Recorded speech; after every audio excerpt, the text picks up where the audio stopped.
Assalamualaikum warahmatullahi wabarakatuh.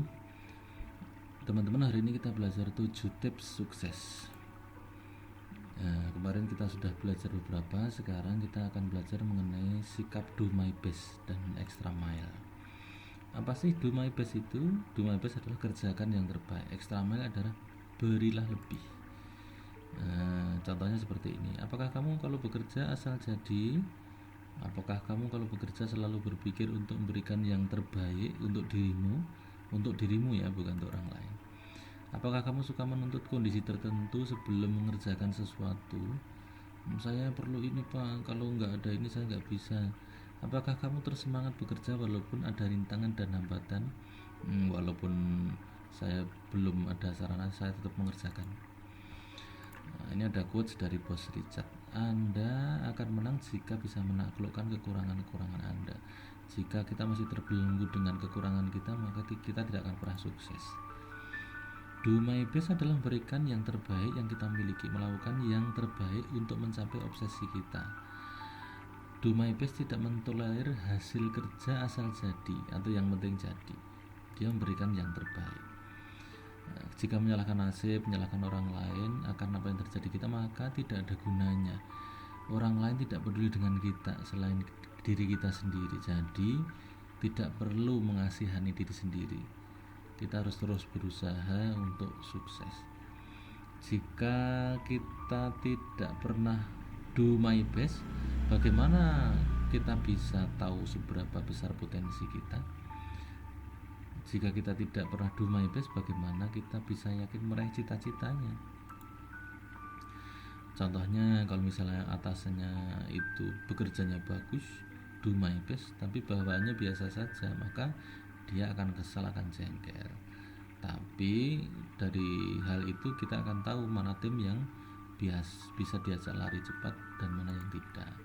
Kalau misalnya bawahannya yang do my best terus atasannya itu biasa saja, maka biasanya akan timbul konflik. Orang atasannya nyantai, anak buahnya semangat gitu ya, maka biasanya tidak betah karena atasannya payah. Tapi itu jadi sarana untuk menilai diri kita, apakah kita bisa naik kelas apa tidak.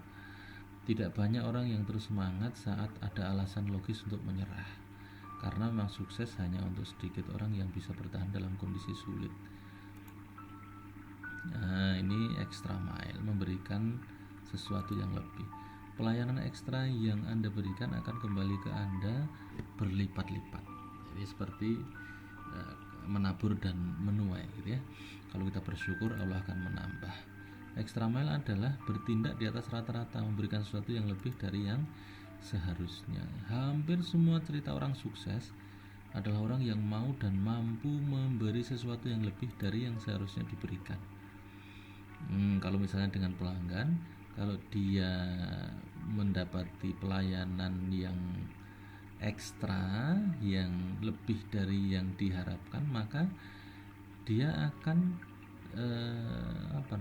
memperkuat rasa percaya ke brand tersebut. Kemudian hubungan dengan kita akan semakin baik.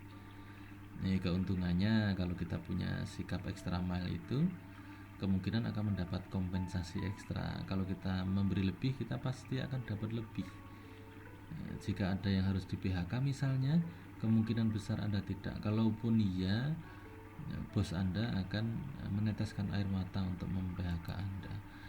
Memberikan pengaruh sikap positif terhadap orang sekitar, teman, dan keluarga.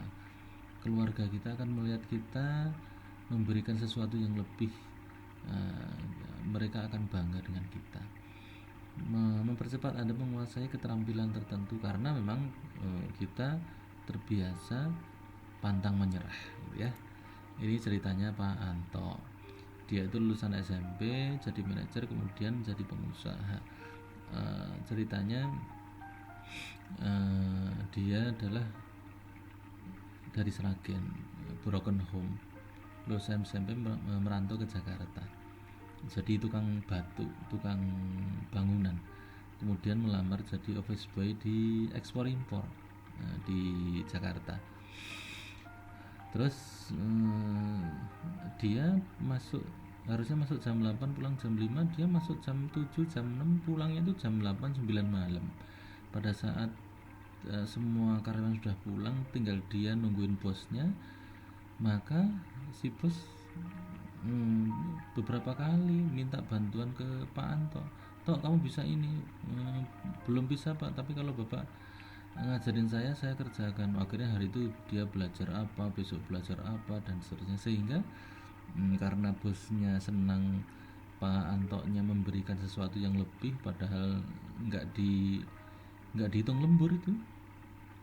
Akhirnya dia dari office boy diangkat jadi karyawan diangkat jadi leader, kemudian jadi manajer. Suatu saat dia pernah disekolahkan di Cirebon katanya, itu teman sekelasnya itu adalah direktur Pertamina. Akhirnya beberapa tahun kemudian dia mengikuti istrinya resign, kemudian jadi pengusaha di Cikarang. Jadi hampir semua orang yang sukses itu pasti dia memberikan sesuatu yang lebih untuk dirinya, walaupun efeknya ke orang lain ya. Oke, terima kasih teman-teman.